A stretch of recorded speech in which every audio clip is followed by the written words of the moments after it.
ব্যারাকপুর আদালত ভবনের পরিকাঠামো খতিয়ে দেখতে নতুন এবং পুরনো আদালত ভবন পরিদর্শন করলেন বিচারপতি রাজশেখর মান্তা।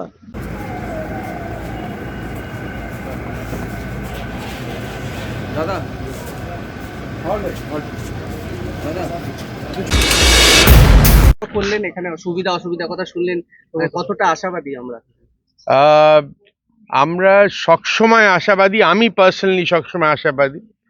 আমি যে কোনো যে ডিস্ট্রিক্টে জোনাল জাজ ছিলাম ওখানে we try to improve and improvement হয়েছে।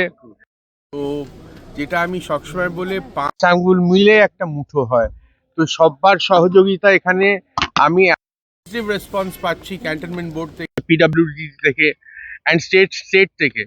তো আমি খুব আশাবাদী। We are very positive that we'll have a wonderful new court complex here, and we want the best for Barakpur.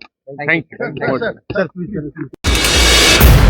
Positive collaborative meeting हुई है। हम जस्टिस मथान जो यहाँ पे हाई कोर्ट कलकत्ता से आए हैं उनके बहुत आभारी हैं। जोनल जज होकर के बैरकपुर के लिए इतना लंबा विजन और इतना प्रोग्रेसिव थॉट हम लोग लेकर आए हैं। एक बढ़िया प्लान बैरकपुर में फुल फ्लेजेड 50 साल, जैसे जज साहब ने बताया, 50 साल आगे भी क्या रिक्वायरमेंट है उसको ध्यान में रखते हुए प्लान तैयार किए जा रहे हैं।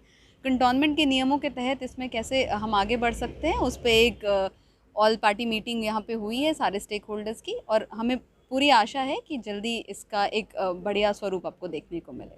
होपफुल, वेरी होपफुल, आशावादी। Thank you.